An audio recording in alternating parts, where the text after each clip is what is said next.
today. And I'm pretty sure, like I say, you could ask this question every day, all day, but it could change.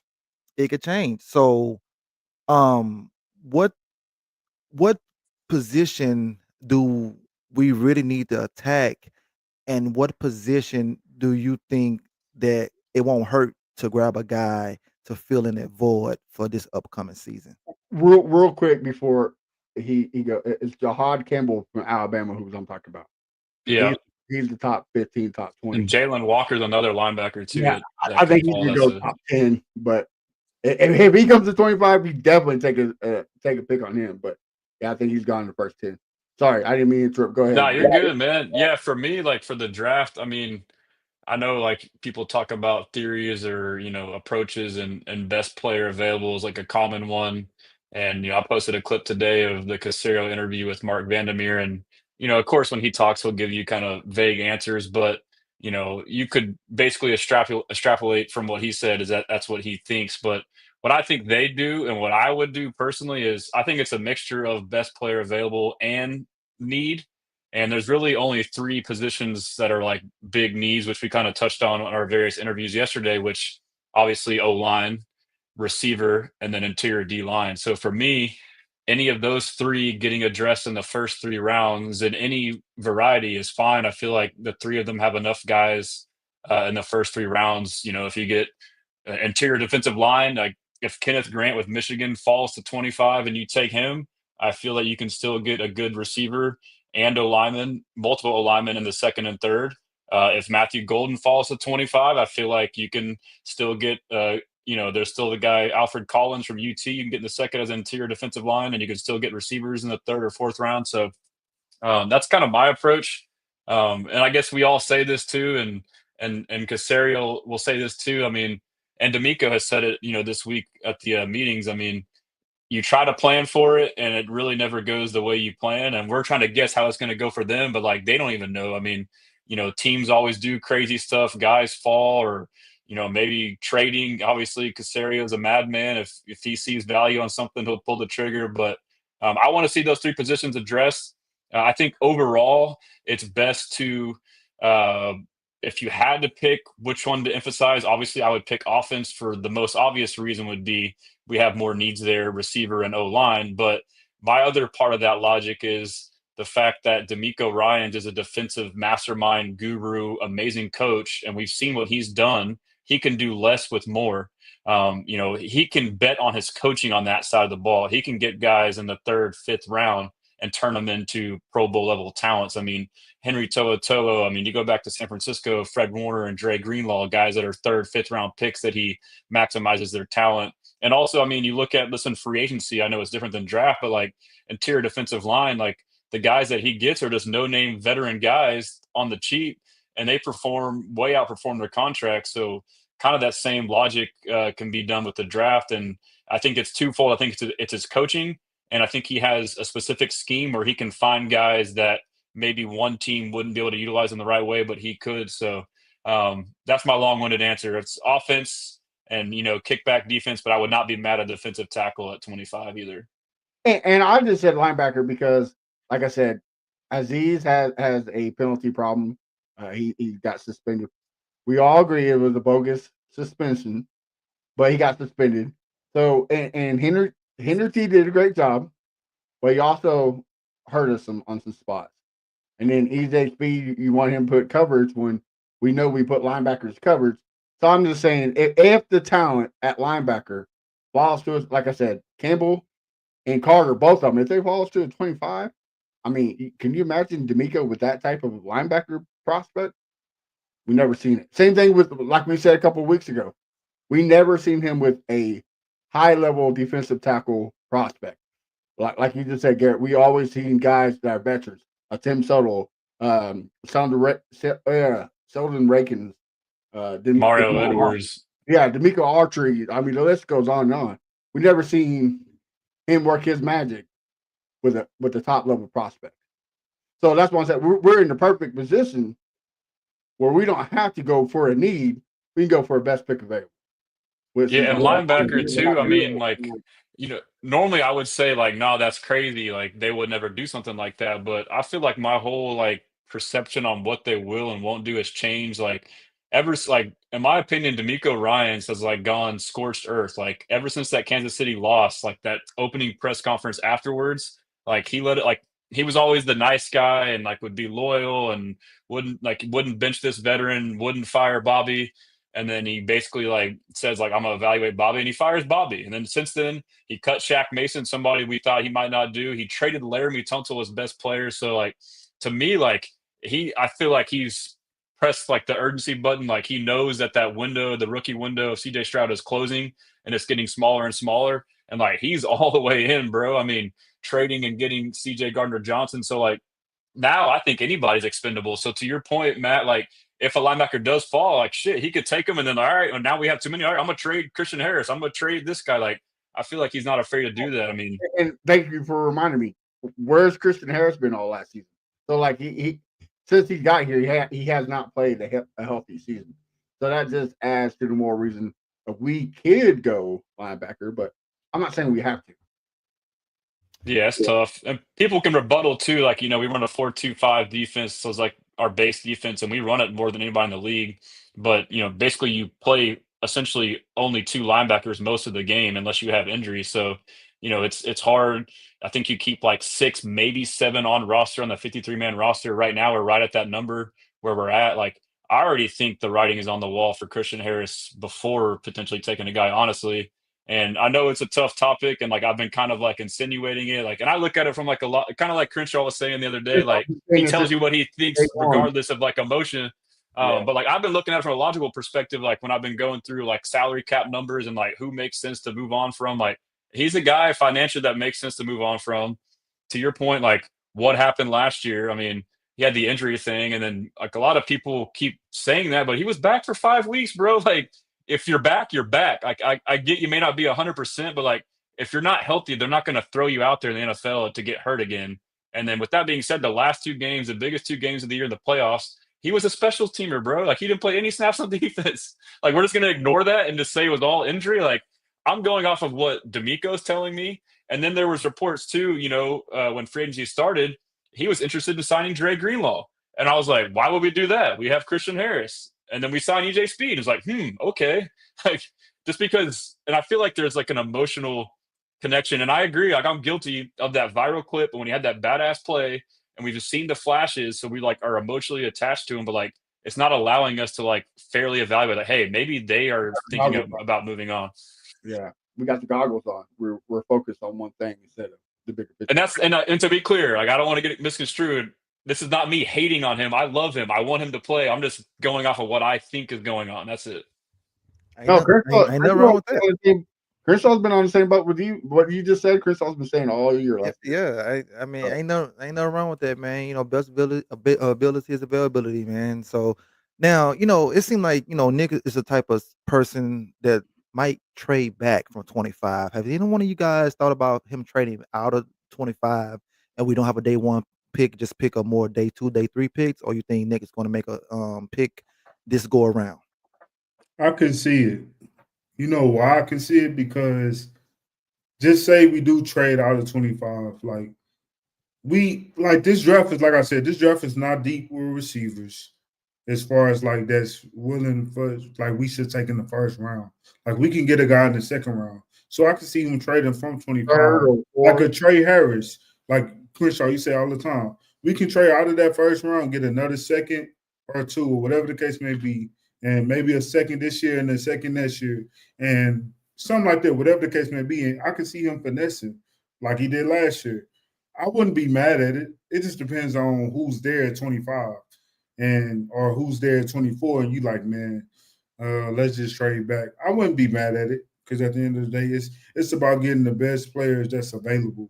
So we all know we need to get some more offensive line play, need some more receiver play. So the best thing to do, get more pitch. Why not? I know you and Keno are totally against it, Crenshaw, but I heard on the stream yesterday when we were talking to Honcho, Garrett is pro Greg Zabel just like I am. If you can trade back and get two more second rounders and get Greg Zabel there, I mean that, and then who knows, Nolan, Nolan, the defensive tackle, he might be there, like from Ole Miss, like it's hit. I mean, you just went 2 for 2, so I could see that, but I could also see another type of not saying as far as the third pick overall. But I could see Nick Casario making another trade like he did for Will Anderson. If there's a guy up there, like maybe 10 spots up at the 15th spot, and they're saying, hey, that's our home run guy, I can see Nick doing it. Just like Garrett said, the window's closing fast on CJ Stroud's rookie year. And not just his, Will Anderson. If we want to keep both of them, we're gonna have to pay them. So we're gonna have to win now. So I can see it happening. You never. That's the thing. Everybody thinks they know Nick Casario. Yeah, Nobody knows you're Nick not Casario. gonna He's a know to wild draft card, him. bro. Yeah, and that's what I love about him. It's a wild, wild west with Nick. I agree. I could see either scenario. And like, I was kind of going back today and looking back at last year. Last year, when we traded back, we did it early. We did it like in March. So like now we're in April. So definitely, if we trade back, it'll probably be a day of thing and kind of how the board falls, which I could definitely see. They refer to that like early second to mid to late third as like the sweet spot of the draft. And D'Amico referred to it again at the meetings about how there's a lot of good players in this draft, how they can get a lot of depth. So they could trade back and just stack up like 4 or 5 guys in that little sweet spot. Or now you have extra capital from the Larry Tunsil trades where you can now have more ammo to trade up. And so they've done both. Like the year before, their first year together, they traded up to get Will Anderson Jr. So, I mean, they've shown both ends of the spectrum where they're willing to be hyper aggressive or, be methodical and trade back. So I really don't know if I had to pick. I mean, I guess I'm kind of thinking like I'm just realizing this right now. Like, I think he might. If I had to say whether he would trade up or back, I think he might trade up. Like they're showing like this sense of urgency, hyper aggressiveness, and I feel like if I was the Texans and Casario and D'Amico, if I had the option of getting 5 or 6 average to above average guys, or like 3 bona fide studs, I would take, because the rosters, we don't need a lot of pieces. So but either way, I would be happy with it. And Gray Zabel, you mentioned him. I've been high on him since day one. I need to research a little bit more. I'm kind of coming off a little bit. I talked with Dalton Wasserman with PFF, and he kind of pointed out something to me that he is somebody who's better in the zone scheme. So he would have been great for us last year. And so we project to run more gap scheme. I still think he's a dog regardless and fits the swarm box, but um, you know, I've been thinking too, like if we stay at 25, I've kind of come to this realization lately that I could definitely see them taking Tyler Booker there, man. Or Banks. Either it's whoever's there, right? Banks, Booker. Like it all depends on who they want and who falls. Okay, so what do you guys feel about our tight end positions? You think Dalton's gonna have a bounce back year since Nick is more of a tight end guru, or you think his days are numbered and we need to draft a guy, or K is that next man up? What do you guys think about that? We'll let you go, Garrett. Go ahead. Okay. Yeah. I mean, this is a tough one. Like, I think it would be nice to move on from Schultz, but it just doesn't make sense financially. Like, the only scenario, and like, if y'all haven't done it before, if you go to capandtrade.com and you click on like teams, you click on the Texans, there's like a drop down menu. You can see how much money you'll save and how much dead cap you'll have for each player, like according to different moves. And, you can cut or trade a player pre June 1st, or you can cut or trade a player post June 1st. So cutting or trading Schultz pre June 1st makes zero financial sense. It's like, I don't want to be wrong, but it's like 6 million dead cap and 1 million savings. And then, but like post June 1st, you have some flexibility. But I suspect they're kind of stuck with him. But I'm optimistic though, like listening to Kaylee talk, we talked about it last night. He is adaptable, something that Slowick wasn't. So he's going to come in, assess his room, evaluate all the players, their talents, what they're good at, what they're not good at. And rather than realizing, hey, Schultz sucks at blocking, he's not like a true inline tight end, I'm not going to make him block George Karlaftis and Chris Jones in the divisional round. I'm actually going to space him out and make him, I'm hoping, a glorified, big slot, a wide receiver. Or if I do have him block, put him in, situations where it's helpful. Same with Cade Stover. Like, hopefully he'll develop as a blocker. But I mean, what was it, week 3 against Minnesota as a rookie? We asked him to block Jonathan Grenard time and time again, and he got his lunch eaten, and we just kept doing it. Like, we just called plays without any awareness of who was where on the field. So I think with just like one, awareness of like skill sets, putting players in their best position to succeed. So like Schultz, not asking him to do crazy stuff. Brevin Jordan returning. D'Amico was super positive and high on him just the other day, talking about him. I feel like we kind of forget about him. I mean, they extended him for a reason. They believe in him. And then Kate Stover, there's a jump from year 1 to year 2 for rookies. And then, like you mentioned, Crenshaw, he's a former tight ends coach. So, I mean, Bobby was never a position coach at all, so much less a tight ends coach. So, I'm optimistic. I would like to add one, but if we didn't, I would still be fine. Okay. So with Christian Harris, if we move on from him, don't we gain money from him, correct?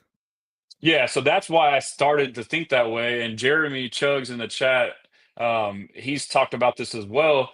It's like 500,000 in dead cap and like 3+ million in savings. So it's not a lot, but like the ratio, it makes sense. And the other part of Christian Harris, and it's the same with John Mechie and Dameon Pierce, they're on the last year of their rookie deal. We see a lot of GMs on both sides of the spectrum, like either extending or moving on from a guy, they get ahead of this stuff, So if there's somebody like, if we're not going to extend Christian Harris, then you might as well trade him and get some value out of it. We did that with Kenyon Green. He had a year left, even though he was, not valuable to us. We got something out of him. So that's another factor. Yeah, we did. We robbed the Eagles on that one, but that's just. But I mean, I initially saw that and like we did, but it wasn't as bad as I thought. Like when you look at it from their perspective, they were on the other end where CJ, their trade of CJ was like us trading LT. He was due for an extension next year because he had 2 years left. And they had to pay their guys. So that was a way of them offloading and then they were probably going to cut him regardless. So they just got something in return. But I agree. Yeah, it's definitely favorable for us. Yeah, they got something, and then all of a sudden he's going to turn into an all-pro over there on the offensive line. Jeff Stoutland, dude. They got the best O-line coach in the league. Yep. And then we're going to be like, see, we wasn't being patient with our guy. That's what the fans are going to say. So 1 year from now, that's what the fans are going to say. You heard it here. Well, that's like us, like not getting Mahomes. Like, yeah, we could have got him, but he wouldn't have been what he is with Bill O'Brien. So it's like, That's true. That's true. But it would have been good to have him, though.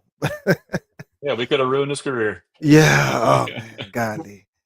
But yeah, on the tight end talk, like I'm on the same boat with Garrett. Like, don't put Schultz in positions to fail. Like, we know third down, he can't catch the ball. So don't put him in a third down receiving spot. He's not going to catch the ball. But that's where you got to have, like you said, Brevin Jordan. He a great receiver. Cade, and everybody said, well, Cade's rookie year was ass. It really wasn't. It was subpar, like what you expect from a rookie out of the fourth round we got him in. So for a fourth round tight end, he did good.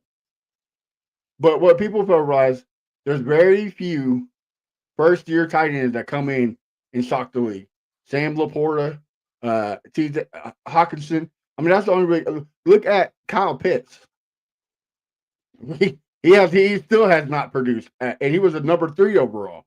Like, the tight ends take a longer to adjust to the pros. And Bowers is another guy who took off, but it takes another step. So the Cade Stover experiment is still cooking. Like, give it some time. But would I be mad if we traded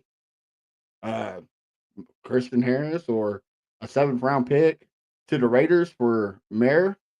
Yeah, I'll take that. Or go get a guy maybe in the 5th or 6th round like Fannin. I think out of Syracuse, like that dude's a sleeper.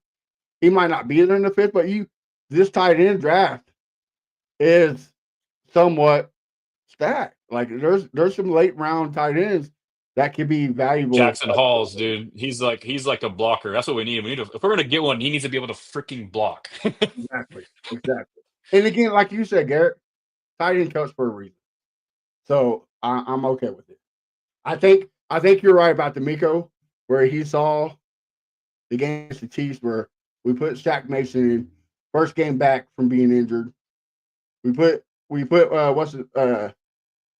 Schultz against Carl Loftus, and each time he got a sack off of him. Each time he lined up against him, got a sack 3 times. It was like 2 or 3 times on the final drive, the biggest drive of the year. It's like. So I think you're right. I think D'Amico saw, okay, this ain't working. The same. He's not psycho because what's the definition? of Sakati. It's repeating the same thing over and over again and expecting a different outcome. So now that he got that out of the way, it's about let's win. So I think we're in the just trust the coaching. That's all I got to say. Go ahead, Well, Ken. yeah. What you got, Ken?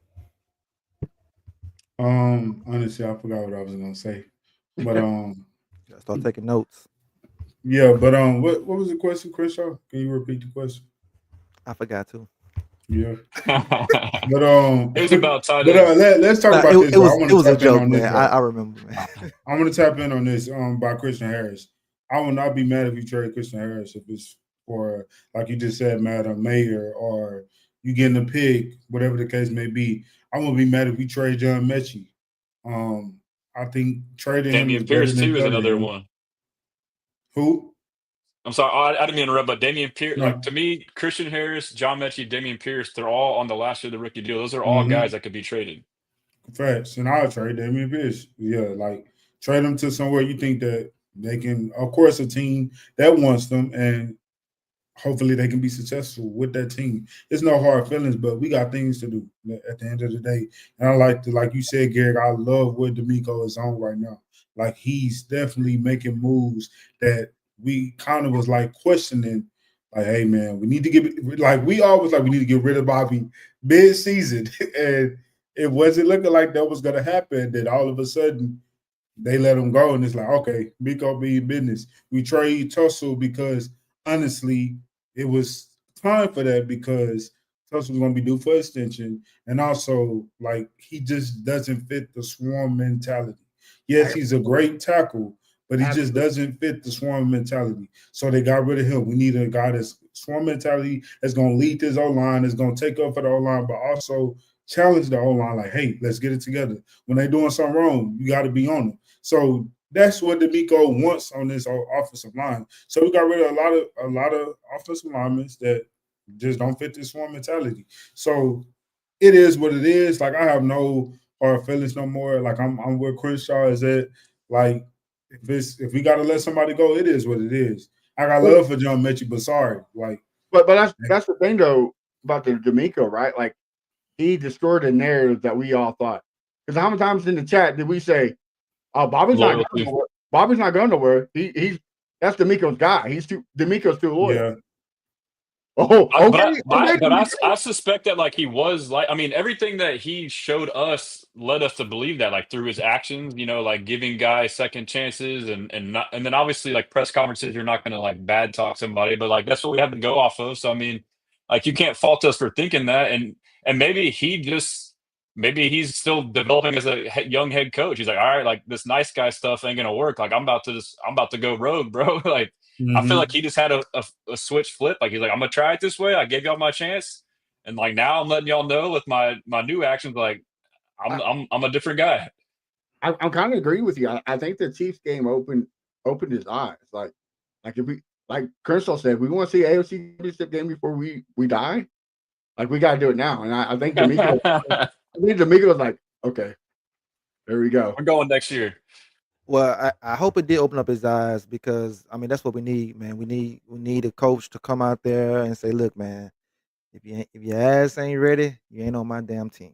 And that's what we need, man. I mean, we could be friends in the off season, but during the season, man, it's all about business and everything. And like you said, I didn't think he was gonna, fire Bobby, but the writings on the wall, especially after CJ at his press conference, he was sticking up for Bobby. He was doing what Hmm. Watson did for Bill O'Brien. He was sticking up for him. So I'm like, oh man, he's definitely not going anywhere.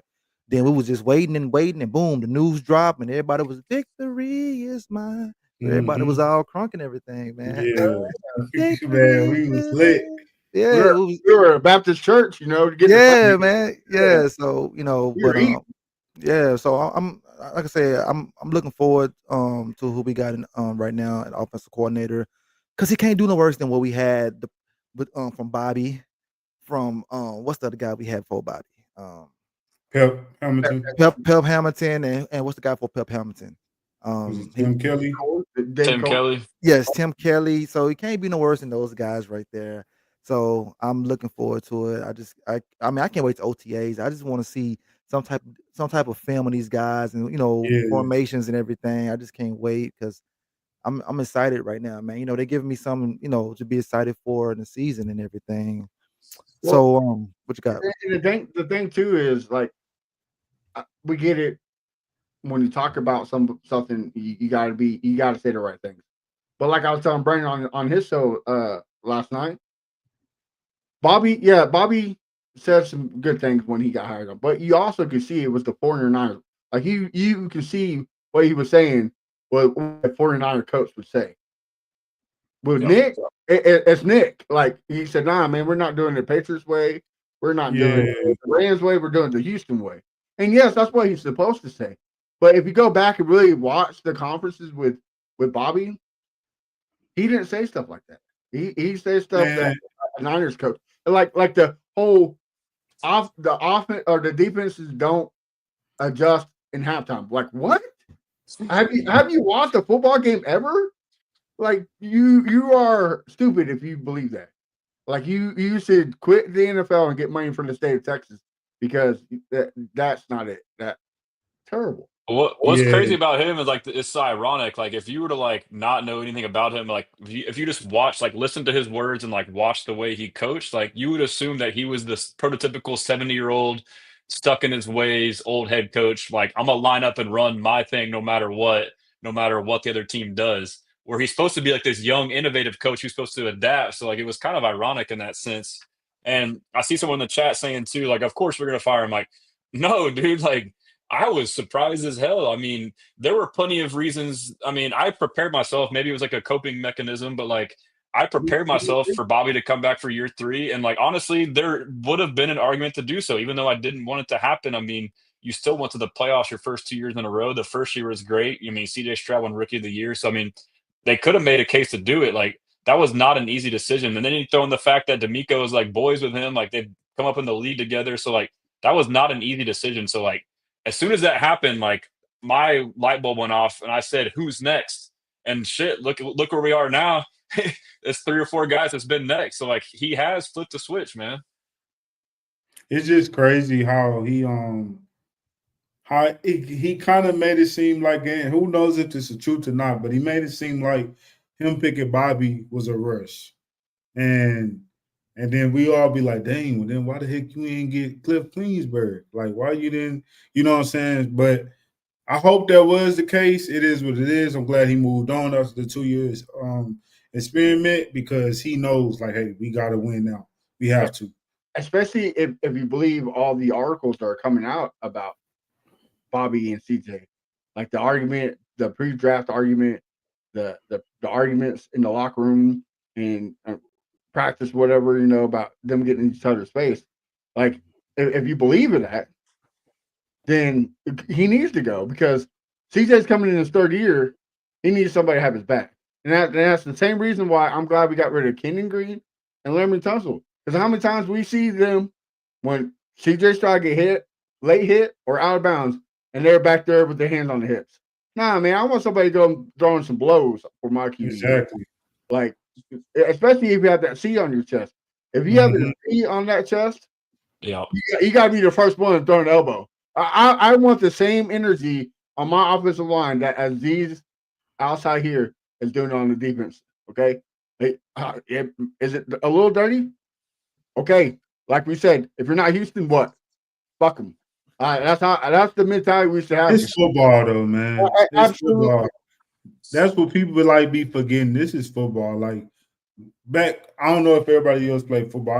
I don't know if everybody played football, but back in Little League, them one-on-ones, like we going for each other heads. Like it's all about being physical. So Put your hands to I his don't think chest. Aziz is a dirty player at all.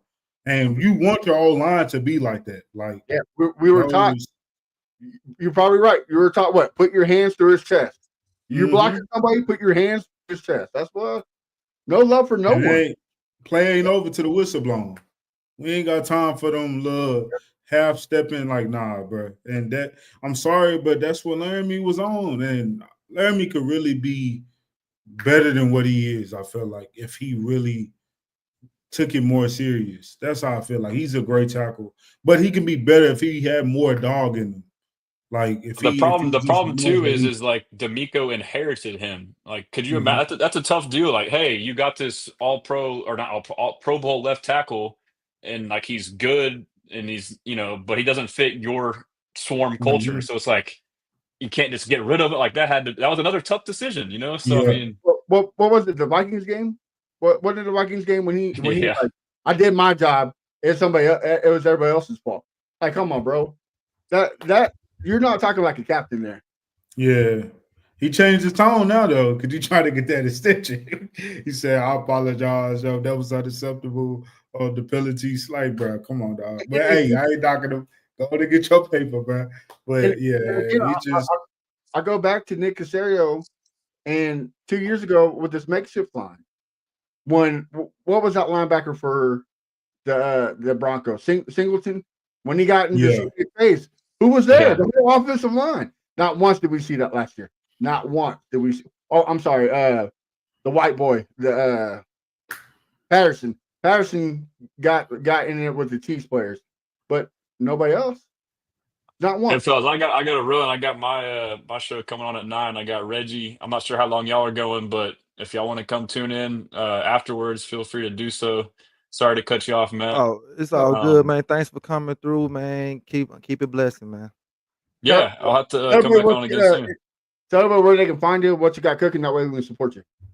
Yeah, Texans commenter on X and TikTok and YouTube, and then on Instagram and Facebook, it's at Houston Stressins. I have my website, HoustonStressins.com, free newsletter, articles, videos, merch, all that good stuff. And then Kenna, we'll have to get you on. I know you couldn't make it yesterday, but the Tuesdays I'm doing, like a content creator spotlight where basically it's like 15-minute one-on-one interviews. So I'll have to shoot you a DM and coordinate a time for you to come on, man. Yeah, for sure. I'm down. I'm down for next week. Yeah. Yeah, yesterday was fun, man. Like, I obviously know you guys and interacted, but like, it was cool to kind of, get to know you a little better. And I really enjoyed it yesterday, man, and got a lot of good feedback. So that was cool. Yes, sir. Part of Yes. the fam. So anytime you want to come on, you got open spot, brother. I All right. appreciate that. All Peace. right, y'all take it easy. We blessing. All right. Ready. Yes, sir. All right. That was Houston Stressings right there. Thank you for coming on, giving us your insights and everything. Gonna keep it rolling for a little bit longer, or we could cut it right now. It's up to you guys. If you Nah, guys we got, can keep going. well, what you got? Pause. Because you know you. What anything that you got though? Because like some that we haven't touched on, or something that you've seen or read. Okay, I got one. So, what you guys feel about those images that came out on the stadium? Bruh, Like, I think uh that would be like a dream come true in a way. You know what I mean? mhm. Bruh, there's no way this gonna happen type stuff. Like, if it happened, I would be shook. That just seems like a dream. Now, will that dream come true? We don't know. But that me personally, that design is very, very beautiful. Like, that'd be dope. But would that be off of 610 where it's at right now? I don't know. I don't see it happening. Like you said, Crenshaw, I think it'll be more traffic It will. and accidents It happening. will, because everyone's gonna look at the screen and like, "Oh, wow!" Because like I say, man, I've been in Vegas, and the Raiders got the exact same shit, and it's a clusterfuck, man. Everybody keep looking at the screen. So Rubbernecking. yeah, I don't think it's a good idea. If you're gonna do that, you put the screen on the stadium ground, not on the actual stadium, so people can't see it from the freeway because it's so close to the freeway and Hmm. everything. And then the way it looked like that, they're gonna renovate the stadium while it's still standing. So now you're talking about shit 3, 4, 5 years, because that's gonna take a long time because you guys still do the Yeah. inside as The well, and you radio. and you only could do the inside during the off season. Right. You know what I'm saying? So it's Hmm. it's it's gonna take a while for them to do that. I still don't understand why they don't do something with the Astrodome. That's Yeah, that. that's what I was gonna say. They should do something in Astrodome, especially for like the Roughnecks, and just make it like a family. I mean, like, not just combine it. You know, get get a WNBA, use it there. You know what I mean? It's just Yeah, Man. all kinds of stuff. dude. I mean, man, like, Boxing. the Astrodome could have been so much shit. It could have been a big ass tailgate. It could have I been was about to say, it could have been a hotel, a carnival, lounges, everything. It could have been all that shit right there. They really dropped the ball on that. It could have been a live ass place, and then just festive with rats in that motherfucker. That's all it's got right there, Yeah. man. They fucked that whole thing up, man. If you want to go tear it down, you should have made it something real lit for the fans, man. Just think about that. You could actual like they have a spot in there where you could pull your car or your RV in there and tailgate inside the Astrodome as well. So you got the tailgate on the outside, but you could tailgate inside. That's some pimping shit because people like shit. I'm tailgating inside the Astrodome. They fucked that up, man. They should have made it where Well, you could not, park Yeah. like not that. just that though. Look at I think it was either you or Garrett last night. Make it where like the Cowboys, a standing room only. You know what I Yeah, mean? Like Garrett. yeah, like make the Astrodome, a standing room type thing, like a VIP party. You know what I mean? That's where you get people there. And then when it's game time, 20, 30 minutes before game time, shut that shit off, get your ass in the stadium, sit down. That way we quit being late. Like, like Something. Yeah. the pictures are cool, but it's what they're going to do after they do that. Like, are they going to do something to bring people in? Are they going to do like Crenshaw said, a VIP Happy area, hour, a happy hour. DJ happy hour, like somebody get crunk inside, so that way it gets people from outside getting crunk. You know what I Yeah, mean? yeah. Like They, Yeah. you they got might the same energy. Yeah, they might need like get someone really famous to either be there at every game or they just show his or her picture. Like I'm gonna go back to Atlanta. Atlanta, they use Samuel L. Jackson at every game. He like, get your asses in here and get loud. Dirty Bird, stand up. And the motherfuckers be in there. So we Hmm. might need to get someone, like that to do that for the Texans, man. Because I know this says traffic, blah, blah, blah, but we ain't the only team that deal with traffic. What about the places that's smaller, like Green Bay? Green Airhead, Bay, airhead, Green Bay, Arrowhead, yeah, Arrowhead. It's on like on the outskirts, right? It's on like on the yeah, outskirts of it, and they got the baseball field in the same parking lot, but those guys get there on time. yeah. Green Well, Bay is small as hell. They get there on time. New Orleans, oh my God, the traffic in New Orleans is crazy because with the way the stadium's set, they get there on time, et cetera, et cetera, et cetera. But when it comes to the Texans, we can't get there on time. But let it be the rodeo. Let it be the rodeo. Everyone's there on time with the rodeo. yeah. But when it comes to the Texans game, they're not there on time. And I just don't understand that. So I just No, don't get it. I agree with you. Like, get as much as I hate to say this, but get Beyonce involved with it. Well, she ain't that ain't her. That she That's ain't too gonna expensive. she ain't gonna do that right there. Well, They can't afford her. you got a working relationship with 50. Get 50 involved. He's deep down inside. He's a Texans fan. I Get mean, 50 involved. they didn't got 50 involved a lot, but it's still not helping. It's still not Yeah. helping. You gotta. I mean, it need to be some incentives like this. Um, 100 fans every game win different prizes. Lottery contestants got lottery tickets. You win tickets to away games. Just do all type of incentives to get there. Like, hey, well, shit, I want to be the first 100, so I'm gonna get there on time. Shit like that. Or They what need they do concerts and stuff. And Yeah, man, enjoy your do concert. something.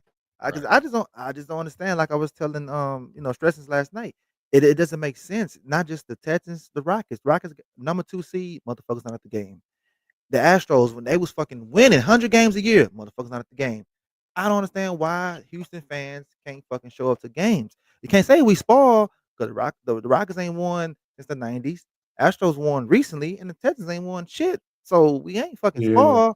And then you got teams that has been winning, like you said, Kansas City, New England, but the motherfuckers show up. Hell, No, New England, everybody wants to say that the Chiefs fans are filled because they won Super Bowls. man, the Man, I've motherfuckers been there. been there since. They been there.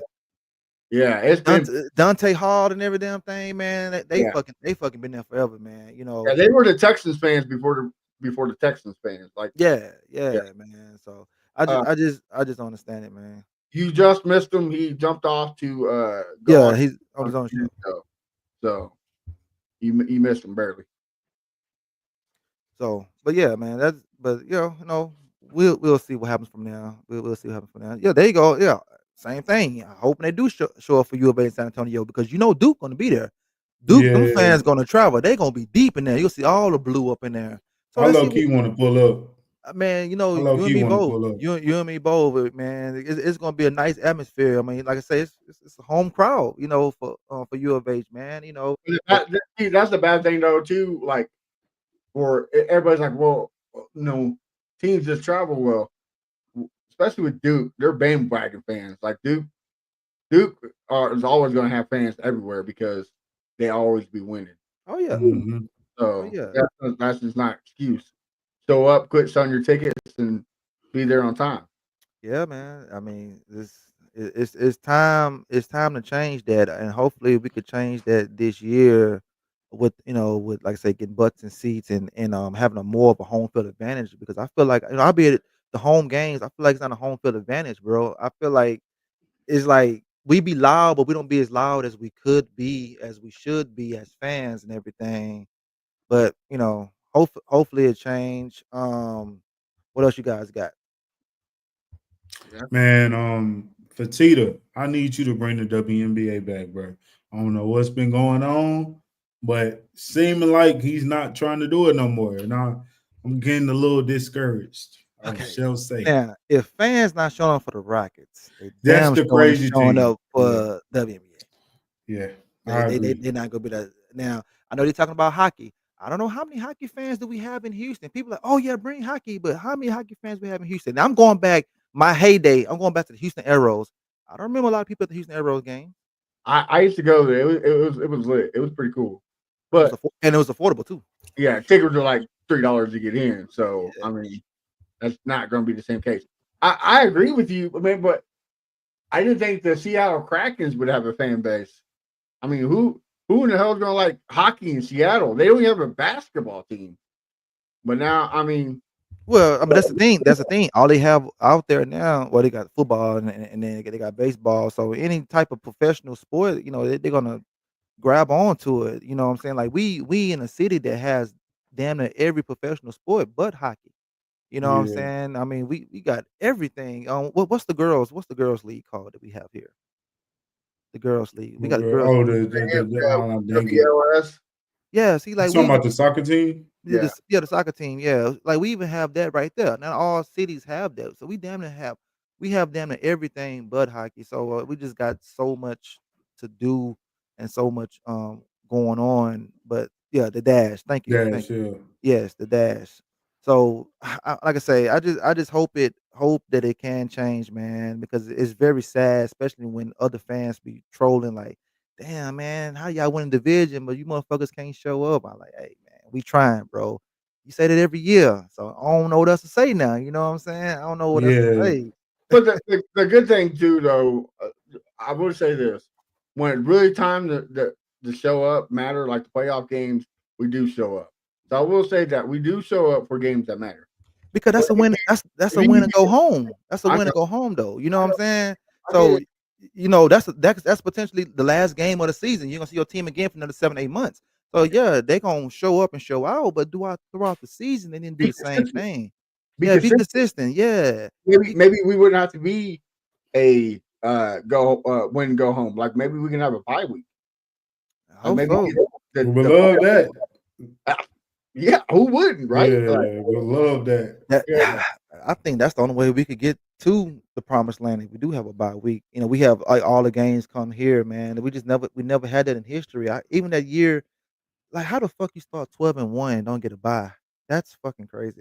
That Yeah, year still fucked my head up right there. You start 12-1 and don't get it, or 11-1. One of those 11-1, 12-1. They started off and then get a fucking bye. That's crazy. But I don't know, man. Just like I said, I just hope for the best, and we be there, rocking and rolling, and then not only build a home crowd, build a away crowd too. I wanna be at opposing teams with the traveling Texans. We deep in that bitch. You know what I'm saying? I want to be like how them teams show up at our stadium. Like every year, the motherfuckers be deep here, but then when you watch a Texans game on the road, like damn, you see about 4, 5 fans in that motherfucker. Can we get 4, 500 in that motherfucker? I will say both games up here in Kansas City, Texans fans did show up. So I mean I do appreciate that. That's good. That's good right there. But That last time for the playoffs, shit, they had to beg and plead to get the motherfucking bus up there. I'm like, God, the team should provide buses for the fucking fans. Like, like the last game in Tennessee when they were wearing the Oil blue colors, Mhm. like that should be that's the time Texans fans need to travel. That's the time Texans fans need to go to enemy territory and And they say, and they went and got ranked out.